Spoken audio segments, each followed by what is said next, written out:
میرے بھائیوں، ایمان والے کو چاہیے کہ اپنے دل میں یہ بات بٹھا کر کے رکھے کہ اللہ بہت رحمتوں والا ہے، اتنی رحمتوں والا جس کی کوئی حد نہیں، اتنی رحمتوں والا جس کی کوئی انتہا نہیں، اتنی رحمتوں والا کہ صبح سے شام تک میں خدا کے دیوے جسم کا غلط استعمال کرتا رہتا ہوں۔ اللہ اگر رحم والا نہ ہوتا تو قدم قدم پر مجھے سزا دیتا۔ زبان سے گالیاں نکالی، اللہ تعالیٰ فرماتے میں نے زبان گالی دینے کے لیے نہیں، میرے نبی نے منع کیا تھا زبان سے گالی مت دینا، تو نے زبان سے گالی نکالی، آج کے بعد میں بولنے کی صلاحیت چھین لیتا ہوں۔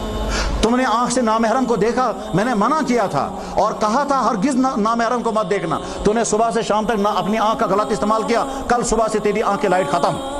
تو نے دماغ کے اندر بری چیزیں لائیں اور بری چیز، میں نے منع کیا تھا اپنے دماغ کو بری چیزیں مت لانا، مگر تو نے اپنے آپ کو کنٹرول نہیں کیا، کل سے تیرا دماغ ڈیڈ اور تو پاگل خانے میں جائے گا، مگر نہیں۔ تو نے اپنے دل میں برے خیالات رکھے، دل میں برے پلان بنائے، کل سے میرے دل کا ہارٹ پیشنٹ بنا دوں گا یا تیرا ہارٹ اٹیک کروا دوں گا تاکہ تو کسی ہسپتال میں پڑا رہے گا، مگر نہیں، اللہ ایسا نہیں کرتے ہیں کیونکہ اللہ بہت رحیم ہے، اس کے رحمتوں کی کوئی انتہا نہیں، یہ رحیم ہی ہیں۔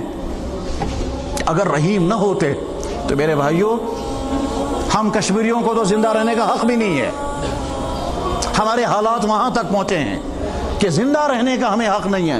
جس طرح کے گناہوں پر دنیا کی قوموں کو اللہ نے اپنی طاقتوں سے فنا کر دیا، اس طرح کے گناہ ان قوموں سے کہیں زیادہ ہم لوگوں نے کر لیے ہیں۔ ابھی میرے بھائی نے بتایا پچھلے ہفتے، کہنے لگے ایک صاحب کہہ رہے تھے میں روزانہ دعا کرتا ہوں خدایا بے گو سیلابیوں۔ ہم نے اسے پوچھا بھائی کیوں؟ کہنے لگے بس آپ بھی دعا کرو میں بھی دعا کرتا ہوں اور سیلاب آنا چاہیے۔ ہم نے پوچھا بھائی کیوں؟ کہنے لگے پہلا سیلاب جب آیا تھا میرے دکان میں 4-5 لاکھ روپے کا مال تھا، سیلاب آیا دکان چلی گئی، 40 لاکھ کا انشورنس کی رقم مجھے مل گئی۔ اب میں چاہتا ہوں اور سیلاب آئے کیونکہ میں نے ابھی انشورنس کے لیے 80 لاکھ کا اسکیم بنائی ہے، تو میں چاہتا ہوں کب سیلاب آئے گا مجھے 80 لاکھ روپے مل جائیں گے۔ جب انسانوں کا مزاج یہ ہو، جب انسانوں کا مزاج یہ ہو، اور اس کے باوجود اللہ تعالیٰ شانو کہتے ہیں میں اب بھی نظر رحمت کر رہا ہوں، میں نے سزا بھیجی تھی مگر تم کو میں نے بچا لیا۔ تمہارے سارے اندازے لگانے والے اندازے لگا رہے تھے کہ لاکھوں انسان مرے ہوں گے جیسا سیلاب آیا تھا، مگر لاکھوں نہیں مرے، ہزاروں میں بھی نہیں مرے، 1000 بھی نہیں مرے۔ تم کو بچایا کس نے؟ وہ تو میں نے فیصلہ کیا تھا کہ جانیں چھوڑ دینی ہے، تھوڑا سا تھپڑ لگانا ہے، تھوڑی سی سزا لگانی ہے، تھوڑا سا ان کا مال چھین لینا ہے، جانیں بچا لینی ہے، تب تمہاری جانیں بچی۔ جیسے میں تمہارے مالوں کو تباہ کر سکتا تھا تمہاری جانوں کو بھی تباہ کر لیتا، مگر میں نے چھوڑ دیا تمہیں۔ کیوں؟ اس لیے کہ میرے نبی نے دعا کی تھی کہ اللہ میری امت پر ایسی سزا نہ آنے پائے کہ یہ لاشوں کو دفن کرنے سے بھی عاجز آ جائیں، ایسی سزا۔ اور میرے بھائیو ایک صاحب نے تو مجھے بتایا،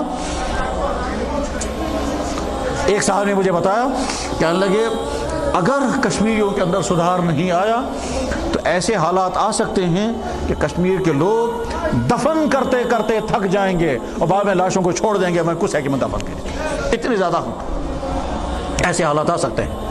اس لیے جس اللہ رحم والے نے ہم کو یہ جسم دیا، یہ جسم کی ساری نعمتیں عطا کی، یہ زمین دی، یہ کھانے دیے، یہ صحت دی، یہ اولادیں دی، یہ دین عطا کیا، اگر اللہ تعالیٰ ہم سے بلا کر کے کہیں گے میں تم سے تھوڑی بات کرنا چاہتا ہوں، میرا سلوک تمہارے ساتھ کیا اور تمہارا رویہ میرے ساتھ کیا، پھر بات کرنے کے لیے اللہ تعالیٰ سامنے آئیں گے۔